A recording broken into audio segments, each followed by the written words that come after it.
있겠어? 전화를 끄는 저는 그 지긋지긋한 인간들의 전화를 다 차단하며 비로소 전 남편과 전 시댁과의 인연의 마침표를 찍었습니다.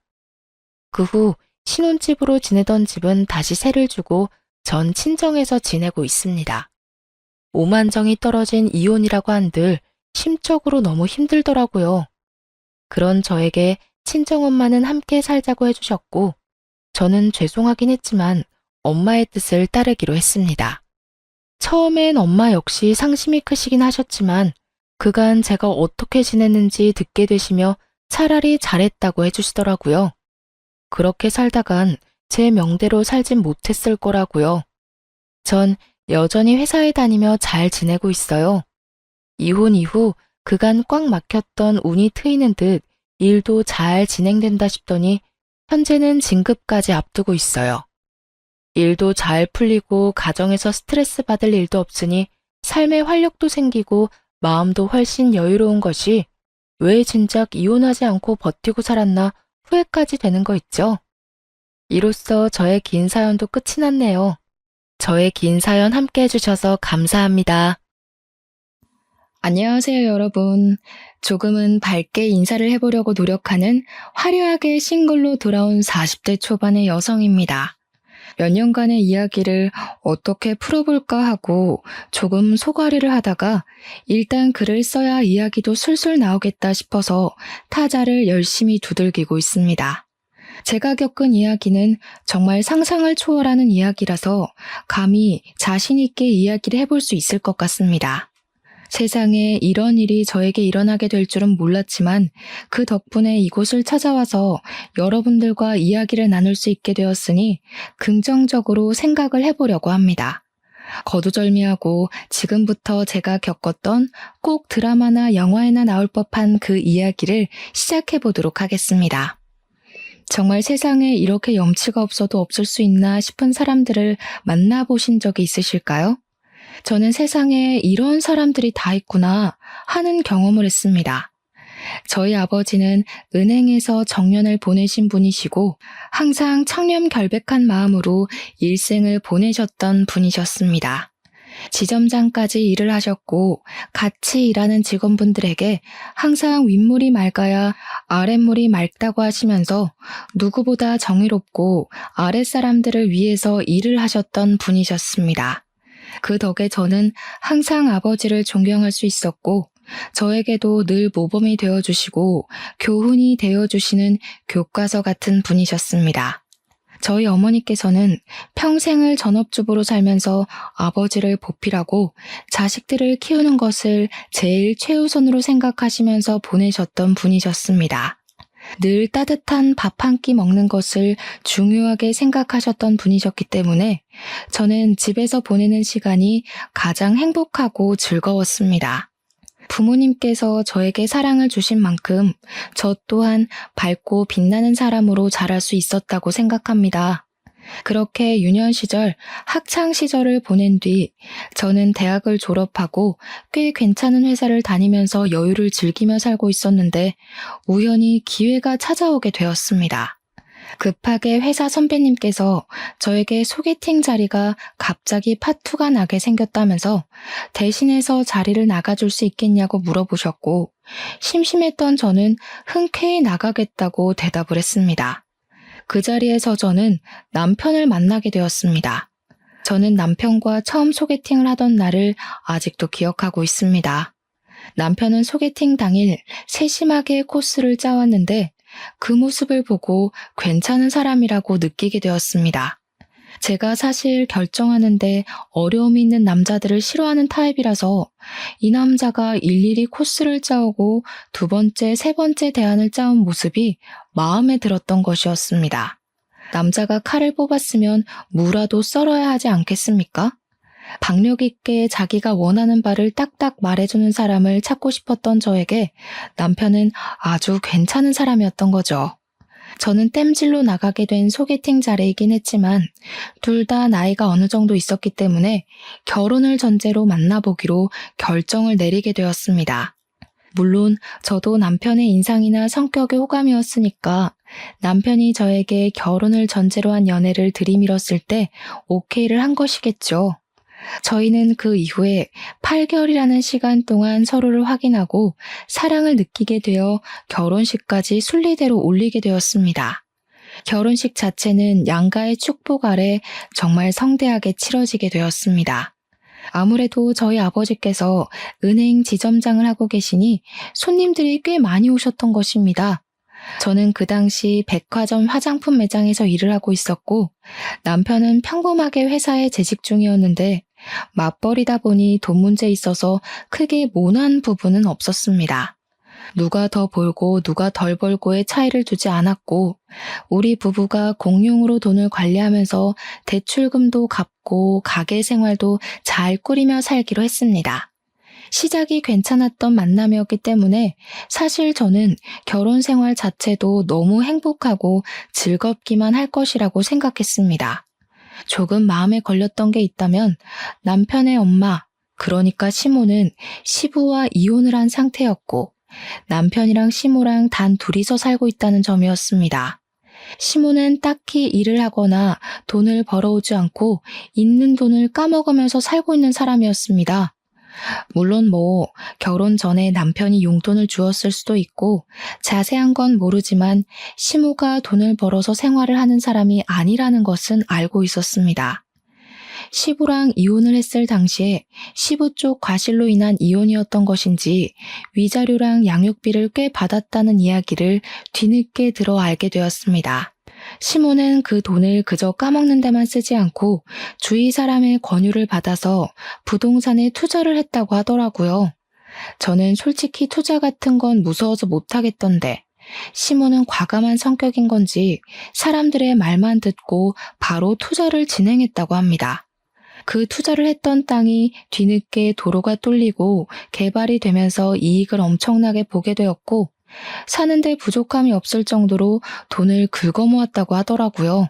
시모는 그 투자 하나가 잘 된 것에 기가 살아서 본인이 상당히 재테크를 잘하는 사람이라고 으스대는 걸 즐기고 사람들의 시선을 받는 걸 좋아하시는 분이었습니다.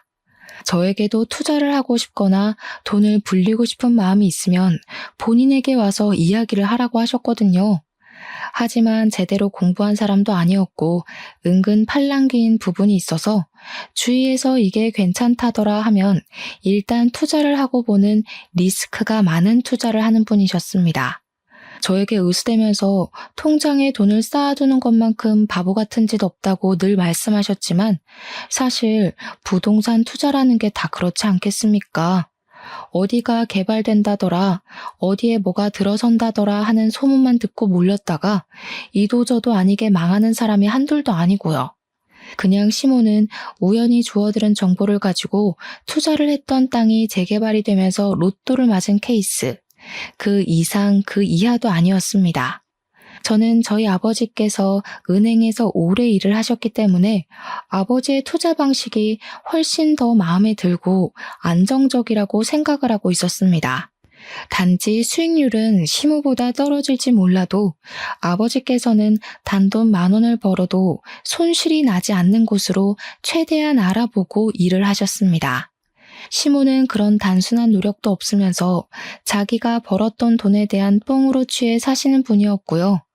아무튼 집은 반반 대출로 얻게 되었는데 아버지가 일하시는 은행을 통해서 조금은 손쉽게 대출을 받아 얻을 수가 있었습니다. 사실 저희 부모님께서는 돈 싸들고 있어봐야 뭐하냐, 죽어서 들고 갈 것 아니라며 조금 도와주시겠다고 하셨지만 그 부분은 제가 딱 잘라 거절을 했습니다. 왜냐하면 돈이 있다고 투자를 외치시던 시모가 집을 구할 때가 되자 저희에게 단 한 푼도 도와줄 수 없다고 선언을 하시고는 바라지도 말라고 하셨거든요. 세상에 아파트를 매매하는 것만큼 실패한 투자가 없다면서 집값은 어떻게 될지 모르는 거라고 손해보기 싫다고 하셨습니다. 시모의 마음도 이해가 가지 않는 것은 아니었지만 아들이 결혼하는데 너무 매정한 것 같아서 서운함이 느껴지기도 했었습니다. 시모가 도와주지 않겠다고 선언을 한 상태에서 저희 부모님께서 도와주시겠다고 하셨고 저도 억울한 마음이 드는 것이 싫어서 거절을 했던 것이었습니다. 남편에게도 서로 양가해서 돕지 않겠다고 했으니 정확하게 반반 결혼을 하자고 했고 허례허식은 피하기로 결정을 내렸습니다. 하지만 인생사라는 게 저희 두 사람의 생각과 계획대로만 착착 진행이 될 리가 없지 않겠습니까? 언제는 저희에게 한 푼도 도와줄 수 없다고 딱 잘라 거절을 했던 시모가 어떻게 결혼을 하면서 시댁에 아무것도 안 할 수가 있냐고 하시더라고요. 한마디로 본인이 돈 쓰는 건 죽어도 싫지만 받을 수 있는 건 다 받아야겠다고 외치는 놀부심보를 가진 사람이었던 것입니다. 저는 시모가 도와주지 않겠다고 먼저 이야기를 했었기 때문에 사실 받아칠 수 있는 말은 넘치고 넘쳤습니다.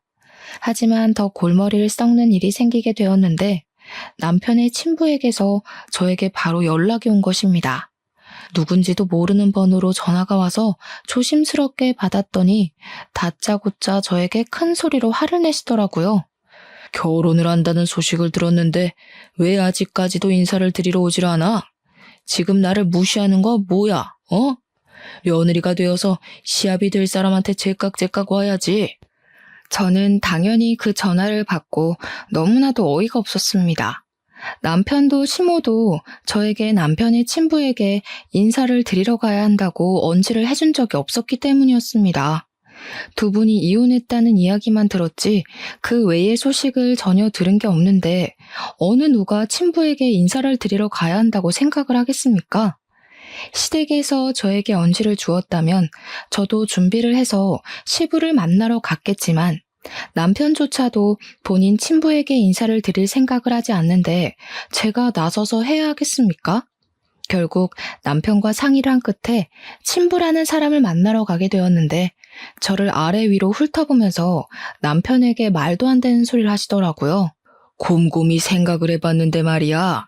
아무리 양육권 친권을 그 여자가 가져갔다고 하지만 결혼식 같은 중대한 자리에는 엄마보단 아빠가 앉는 게 낫지 않겠냐? 내가 친아비인데 혼주석에 앉지 못할 이유가 전혀 없지 않겠냐 이 말이야. 곰곰이 한번 생각을 해봐라. 아무리 그래도 엄마가 앉아야 하지 않겠어요? 네 어미가 혼주석에 앉겠다고 하든 내가 새장가 들은 거 너도 알지? 내 부인이랑 같이 혼주석에 앉는 것도 나쁘지 않을 것 같은데. 저는 그 대화를 듣고 정신이 멍해지는 기분이 들었습니다. 지금의 남편을 평생 키우고 함께 살았던 시모의 자리에 새엄마를 앉히고 싶다고 말을 하는 시부. 그런 사람을 누가 이해할 수 있겠습니까? 제가 그때라도 이 집안이 상당히 콩가루구나, 정상이 아니구나 하는 걸 느꼈을 때 도망을 쳤어야 하는데 말입니다. 사람은 참 미련하고 바보 같은 동물이지 않겠습니까? 이미 신혼집도 다 구해준 상황에서 그냥 이 상황을 모면해야겠다는 생각밖에 들지 않았기에 저는 필사적으로 대화를 다른 주제로 돌리려고 애를 썼습니다. 그런데 이 바보 같은 남편놈이 무슨 생각으로 그런 소리를 한 건지 시모한테 가가지고 시부 이야기를 고스란히 전달을 한 게 아니겠습니까? 이야기를 전해 들은 시모는 노발대발 난리를 치면서 그 정신 나간 인간이 노망이 난 것이 틀림없다며 분노를 감추지 않았습니다. 자기가 도대체 애 키우는데 뭘 해주는 게 있다고 혼주석에, 그것도 새 마누라랑 앉겠다고 난리야 난리를. 아버지 말로는 엄마가 어차피 재혼도 안 했는데 혼주석 한 자리를 공석으로 두느니 두 부모가 있는 아버지 쪽에 앉는 게 모양새가 낫지 않겠냐고. 그 쳐죽여도 시원치 않을 인간이 노망이 났네. 노망이 났어. 얘 며느리야, 너도 그렇게 생각하니? 대답 생각하고 잘해봐봐. 저는 정말 머리가 부서지는 줄 알았습니다. 제가 거기서 무슨 의견을 어떻게 더 내겠나요? 결국에는 시모가 양육권이며 친권이며 전부 들고 있었고 남편을 평생 키워냈으니 시모가 혼주석에 앉기로 마무리가 되었습니다. 물론 어떻게 보면 당연한 이야기인데도 불구하고 이 문제로 거의 3주간 시모와 시부가 싸우고 난리를 쳤으니 제가 얼마나 힘들었겠습니까? 시부는 마지막으로 저에게 상견례 자리에 시모가 떡하니 가서 앉아 있었으니 자기네 집안이랑도 만날 수 있게 자리를 마련하라고 했습니다. 저희 부모님께 그 이야기를 전달할 때 얼마나 얼굴이 화끈거렸는지 모르겠습니다. 결국 시부가 원했던 대로 결혼 전에 시부네 가족들과 함께 간단하게 언약식 비슷한 스몰 웨딩을 준비하기로 했습니다. 친구들 사이에서도 한동안 이슈였어요. 같은 남자랑 2번 결혼한 여자가 되어버린 거니까요. 부끄럽긴 했지만 그때까지만 해도 긍정적으로 생각을 하려 애를 썼습니다. 웨딩드레스도 2번이나 입어보고 아주 신선한 경험을 한다면서 정말 괜찮은 척, 즐기는 척 하는 척쟁이 생활을 하게 되었습니다. 저희 부모님께서 걱정하시는 만큼 제가 더 괜찮다는 모습을 보여드려야 할 것 같아서 말입니다. 하지만 이것들이 모조리 제 발목을 잡을 일이었다는 걸 그때는 왜 몰랐을까요? 다시 생각해도 조상님이 몇 번이나 이 결혼을 말렸었던 게 틀림없습니다. 그 사달이 난 이후에 시모는 그동안 시부랑 남편이 연락은커녕 서로 생사도 모르는 채로 지내고 있는 줄 알았는데 그게 아니었다는 것을 알게 된 것입니다. 알고 보니까 남편이 시모 몰래 시부랑 연락을 하고 지냈던 것도 모자라서 시부의 새 부인, 그러니까 새엄마와도 연락을 하고 지내고 있었던 것이었습니다.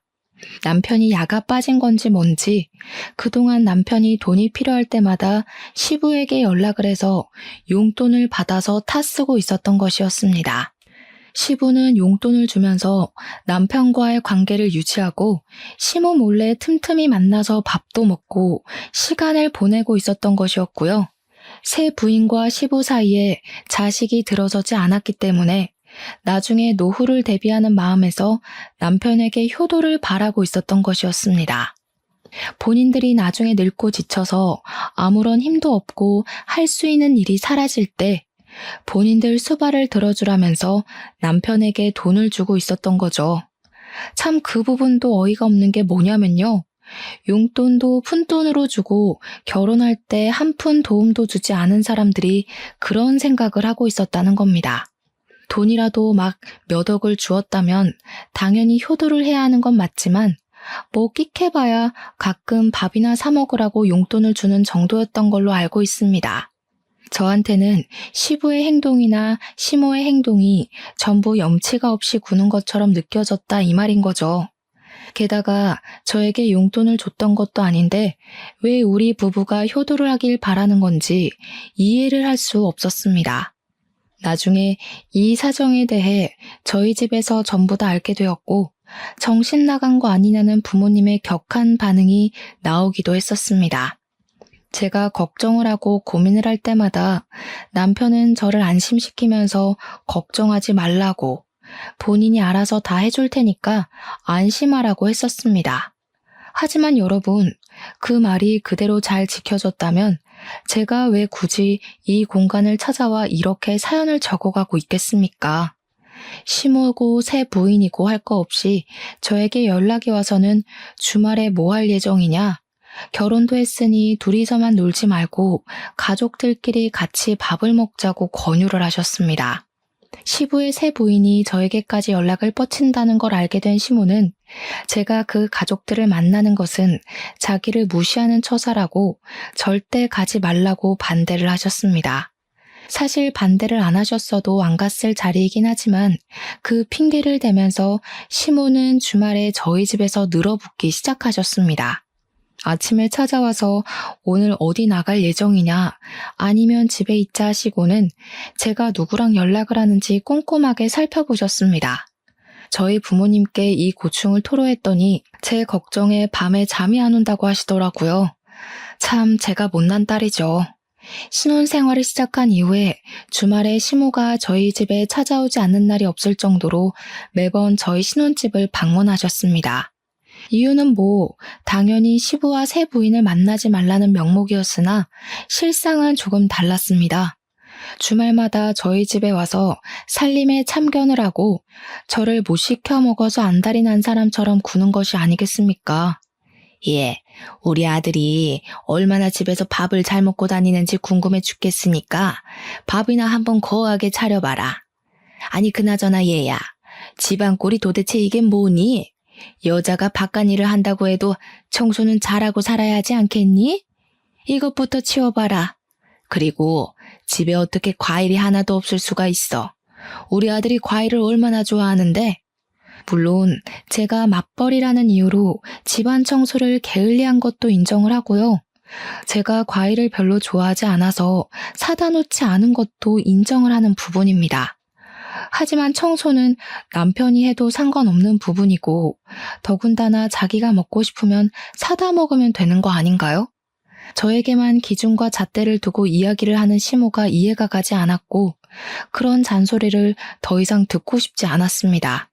결국 이런 생활이 3개월 동안 내내 반복이 되자 저도 더 이상은 참을 수가 없어서 시모에게 냅다 소리를 지르면서 이야기를 했습니다. 그리고 시모에게만 해봐야 소용이 없다는 것을 깨닫고 시부에게도 연락을 드려서 말을 하게 되었습니다.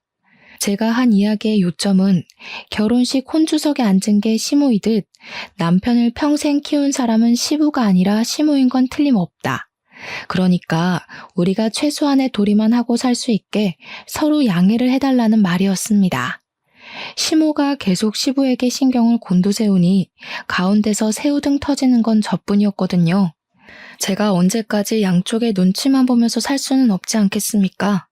시모와 시부한테도 서로 알아듣게 잘 이야기를 했으니 주말에는 제발 집에서 가만히 시체처럼 쉴 수 있게 도와달라고 읍소를 했습니다. 정말 저희 부모님께도 그렇게 애원을 해본 적이 없는 것 같은데 말입니다. 제 말은 서로 제발 신경을 곤두세워서 누구한테 더 잘하네 마네 이런 소리 하지 마시라는 거예요. 저희도 이제 부부간의 생활을 시작하게 되었으니 존중해 주셨으면 좋겠습니다.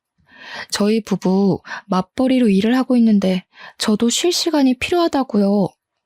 제가 백화점 화장품 브랜드 매장에서 일을 하고 있었기 때문에 사실은 평일보다 주말이 더 바쁜 직종이긴 했습니다.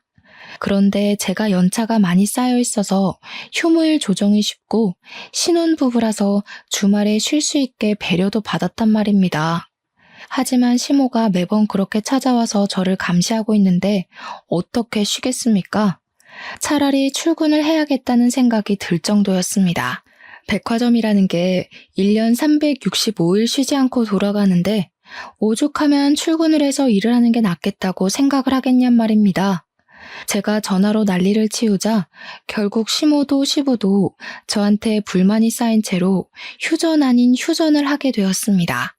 그 난리 이후에 저는 다시 평화를 찾게 되었고 참는 게 정답이 아니라는 걸 알게 되어서 불만이 있으면 바로바로 말을 하는 사람으로 변하게 되었습니다. 시모가 그 이후에도 가끔은 저희 집에 찾아와서 트집을 잡곤 했는데 그러면 저도 바로 시댁으로 달려가서 시모의 집에 트집을 잡았습니다. 시모가 저희 집에 와서 괜히 커튼을 만지작거리면서 이게 무슨 색이냐, 인테리어를 망친다, 색 누가 골랐냐 하며 제가 고른 거 뻔히 알면서 이야기를 하시대요. 저는 그런 치졸한 모습으로 구는 시모가 어이가 없어서 다음날 바로 퇴근하자마자 시댁으로 찾아갔습니다. 어머님, 다시 보니까 소파 색깔이 영 칙칙한 게 별로네요. 재질도 별로인 것 같고. 집이랑 너무 안 맞는 거 아니에요? 싸구려를 사셨나? 우리 시모가 졸부이다 보니까 뭐든 비싼 게 최고라는 생각으로 사시는 분이셨거든요. 당연히 소파도 최고급 소파일 게 분명했지만 일부러 시모 들으라고 싸구려를 강조하면서 이야기를 했습니다.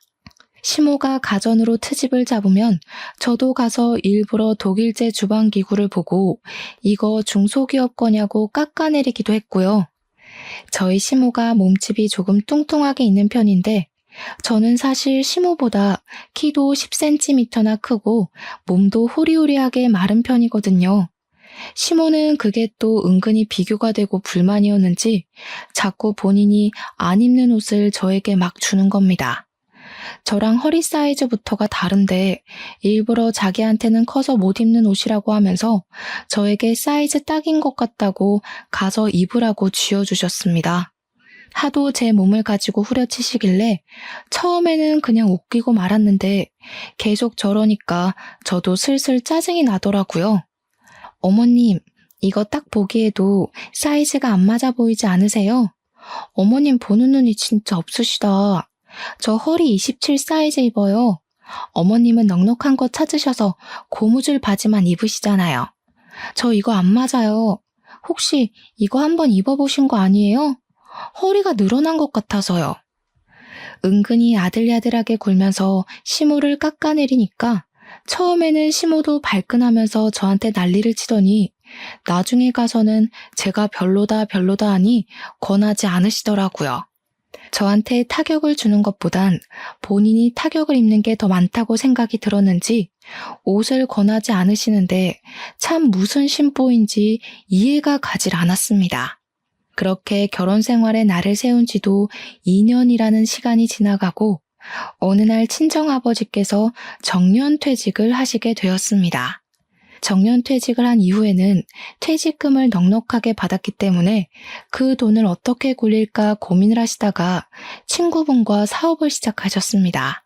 마스크 사업을 시작하시게 되었는데 그 이후에 전염병이 크게 돌면서 마스크 대란이 일어나게 되었던 것입니다. 아버지의 사업은 갑자기 급성장을 하게 되고 공장을 24시간 돌리면서 뽑아낸 마스크들은 불티나게 팔리기 시작했습니다. 오죽하면 24시간을 돌려도 수량을 맞추지 못할 만큼 바빠졌습니다. 아버지의 마스크는 퀄리티가 좋아서 단가가 조금 있었음에도 불구하고 없어서 못 파는 수준이 되었습니다. 친정은 순식간에 떼부자가 되었고 아버지는 이 대란이 얼마나 가게 될지 모른다며 투자를 하기 시작하셨습니다. 이리저리 발로 뛰어 알아보신 결과 마스크 사업으로는 부족할 수 있다면서 원단 사업까지 손을 대셨습니다. 마스크에 들어가는 필터와 직결된 의료 원단 같은 사업이었는데 신소재 사업이었기 때문에 아버지가 보시기에는 미래가 밝다고 생각을 하신 것입니다. 나쁘지 않은 투자임이 틀림없다고 확신을 가지고 투자를 진행하시니까 저는 아버지 걱정을 전혀 하지 않았습니다. 문제가 살짝 있었다면 아버지의 사업이 잘 된 이후에 남편이 갑자기 생전하지 않던 사업 타령을 하기 시작했던 것이었습니다. 자기도 사업을 하고 싶다면서 저에게 좋은 아이템이 없냐고 매일같이 물어보는 게 아니겠습니까? 저는 솔직히 당황스러웠습니다. 자기 사업 아이템의 구상조차 못하는 사람이 갑자기 무슨 사업을 하겠다고 타령을 하는지 말입니다. 제가 남편에게 사업이라는 것이 그렇게 쉬운 일이 아니다, 잘 되기도 어렵다 하면서 생각을 접고 회사나 잘 다니라고 충고를 했습니다. 아버지의 마스크 공장은 쉴 틈 없이 잘 돌아갔고 수입해온 의료 원단들도 각종 회사에 팔려나가기 시작했습니다. 마스크뿐만 아니라 아이들 의복에도 들어가기 시작했고 아버지는 점점 은행에 다니던 시절보다 더 바쁘게 움직이셔야만 했습니다. 아버지의 사업이 잘 되면 잘 될수록 남편은 자기도 잘할 수 있을 것 같다며 이유도 모를 자신감에 휩싸이기 시작했습니다. 그러더니 우리 아버지를 찾아가서는 부자재 사업이 하고 싶다는 식으로 말을 했다고 하더라고요. 아버지께서는 그쪽 일은 잘 모른다고 하시면서 부자재는 박리담회 아니냐, 초기 투자 비용도 만만치 않다고 말씀을 하셨답니다. 아무리 그래도 직장인인 최고 아니겠어? 사업하면 바쁘기도 하고 신경 쓸 게 한두 가지가 아니라네. 남의 돈 받아서 먹고 사는 게 얼마나 힘든 일인지 사업은 신중하게 생각해야 돼. 장인어른도 그 나이에 그렇게 성공을 하셨는데 젊은 제가 안 될 이유가 있겠습니까? 남편은 그 자신감이 점점 커지기 시작했고 저에게 뜬금없이 자기가 사업을 해야겠다고 하면서 한 달 생활비가 얼마나 드는지 혼자 계산기를 두들기더라고요. 제가 회사를 그만두기만 해보라고 절대 안 된다고 일을 드러내고 으르렁거렸지만 남편은 사업에 대한 미련을 접지 못했습니다. 한술 더 떠서 시모가 글쎄 남편에게 남자가 사업하면 좋지 않겠냐고 투자를 해주겠다고 선뜻 말씀을 하셨습니다. 아니, 투자를 할 돈이 있으면 우리 집 대출금이나 좀 갚아주지 말입니다.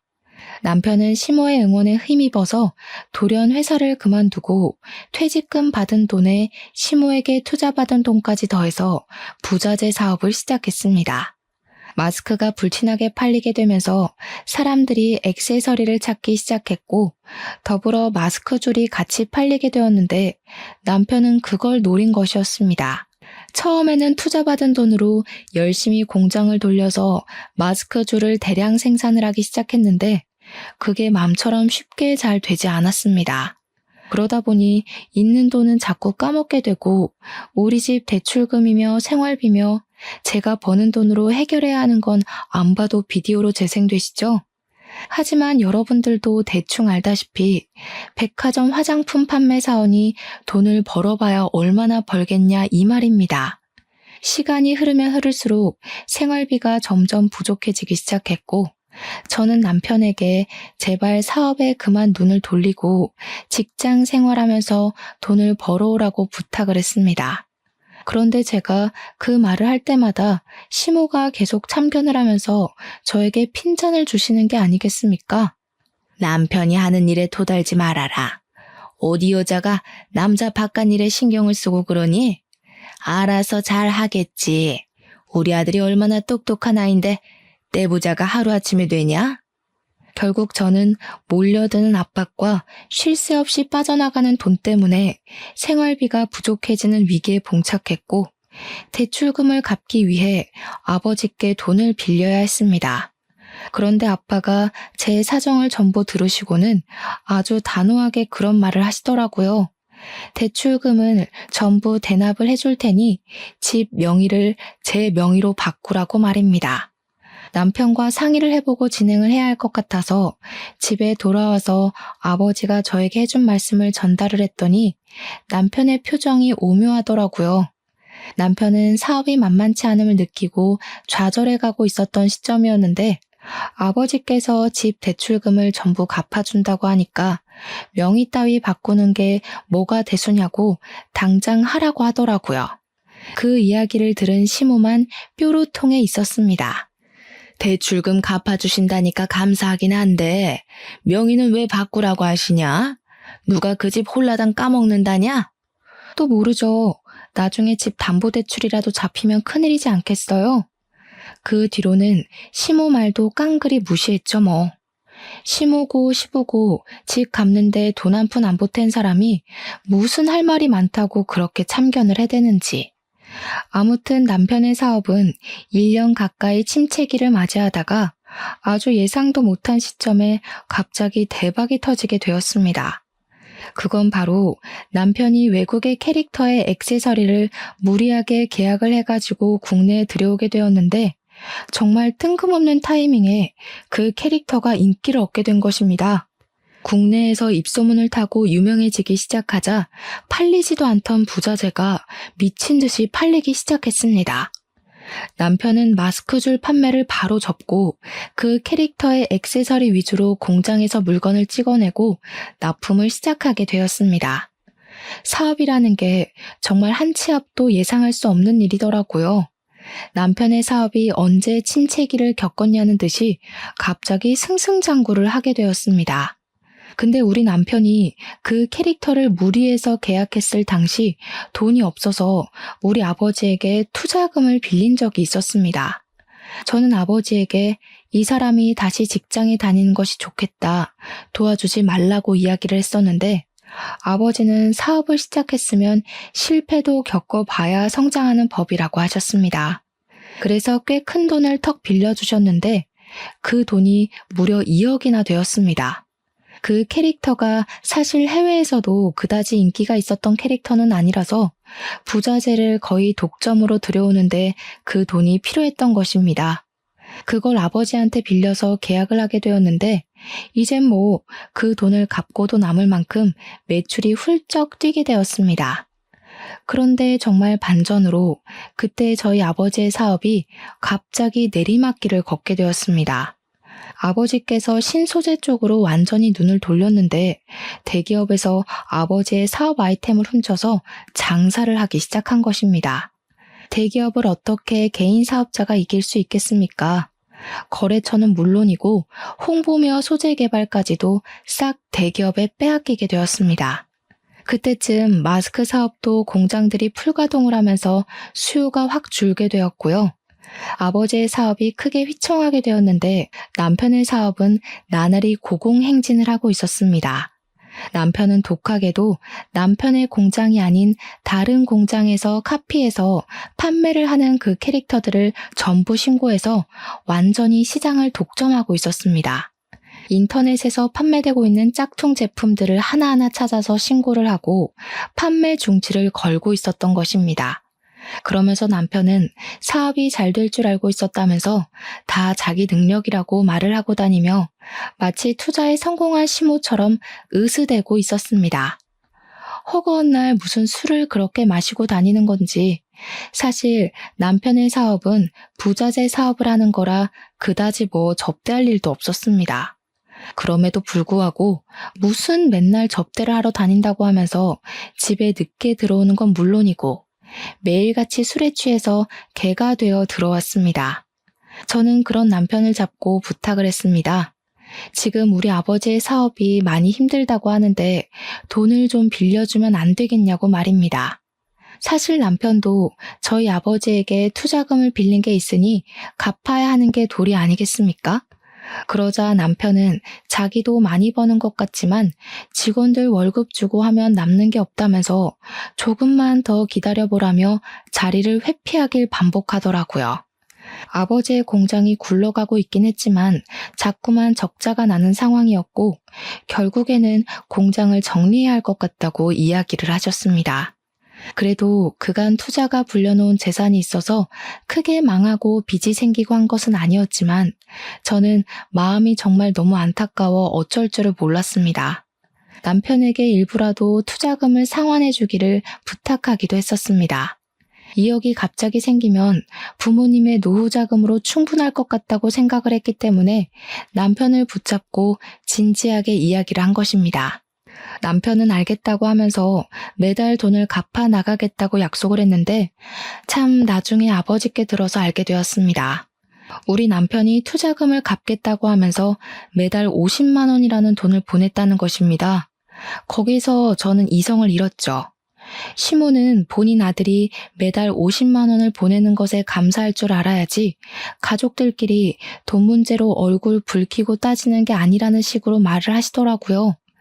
저는 남편이 우리 아버지에게 빌린 돈을 갚아야 하는 건 당연한 거다. 어려울 때 도움을 받았으니 우리 아버지 사업이 어려울 때 도와야 하는 거라고 했습니다.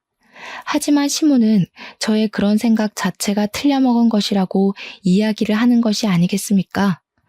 하루는 시모가 우리 집에 참견을 하러 오셨다가 지갑을 두고 가시는 바람에 제가 시모의 집으로 오랜만에 방문을 하게 되었습니다. 사실 지갑만 두고 나오려고 했는데 현관에 있던 중문이 바뀐 걸 보고 의아해서 집으로 들어가게 되었습니다. 저 정말 너무 깜짝 놀랐잖아요. 시몬의 집 가구며 가전이며 전부 새 걸로 싹 바뀌어 있었거든요. 어머님, 이게 다 뭐예요? 집 인테리어가 싹 바뀌었네요. 그러니까 시모가 갑자기 동공이 막 흔들리면서 너무나도 당황을 하시는 게 아니겠습니까? 그냥 바꿨으면 바꿨다고 하면 되는데 말입니다. 그 순간 저에게 촉이라는 게 싹 꽂혀 들어왔는데 냉장고, TV, 공기청정기, 세탁기, 건조기, 청소기 전부 새 것으로 바뀐 게 시모가 무슨 돈이 있어서 이걸 다 샀나 싶더라고요. 물론 시모도 바꾸려면 한 번에 바꿀 재력이 없는 건 아니지만 평소에 가전 바꾸는 것에 그다지 신경을 쓰지 않던 분이셨거든요. 이거 혹시 전부 남편이 바꿔준 거예요? 아니, 우리 아들이 혼자 사는 내가 적적해 보인다고 사줬다 왜? 너무 당당하게 이야기를 하시는데 우리 아버지한테는 돈 없다고 한 달에 고작 50만 원 보내는 주제에 몇백, 아니 몇천만 원을 줘가면서 시댁 가구를 바꿔준 게 말이 됩니까? 그것도 멀쩡하게 잘 쓸 수 있는 상품들을. 죄다 새 걸로 교체를 했다는 게 사치 그 이상도 이하도 아니게 느껴졌습니다. 저는 그때 남편에게 정말 조금 남아있던 정까지 모두 다 털려버렸습니다. 저는 바로 친정으로 찾아가 이 모든 사실을 이야기를 했습니다. 아버지, 나 이혼하고 싶은데 지금 살고 있는 집 명의가 제 명의지 않겠어요? 그러니 이혼하고 이 집 팔아서 아버지 사업 급한 불을 끄면 어때요? 아버지께서는 제가 이혼하고 싶어 하는 이유에 대해 쭉 들어보시더니 곰곰이 생각을 하기 시작하셨습니다.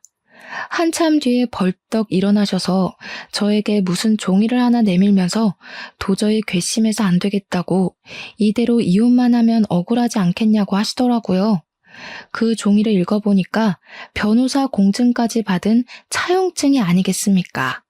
자세한 내용에는 남편에게 빌려주었던 돈에 대한 차용증과 그 투자금을 갚지 못할 경우 남편의 회사에 지분을 행사할 수 있다는 공증이 적혀 있었습니다. 애초에 사업을 허투루 하지 않으시는 아버지의 성격이 고스란히 묻어나는 대목이기도 했습니다. 어떠한 경우가 올지 몰라서 미리 그 지분에 대한 영향력을 행사하겠다고 변호사 공증을 받아 놓으셨고, 사업을 처음 시작한 남편은 뭣도 모르고 도장을 찍은 겁니다. 아버지께서는 그동안 딸의 집안 살림살이에 보탬이 되길 바래서 그동안 권리 행사를 할 생각을 하지 않았던 것이라고 하셨습니다. 하지만 이혼을 이야기한 마당에 이런 것이 다 무슨 소용이냐고 지켜만 보고 있을 순 없다고 하셨습니다.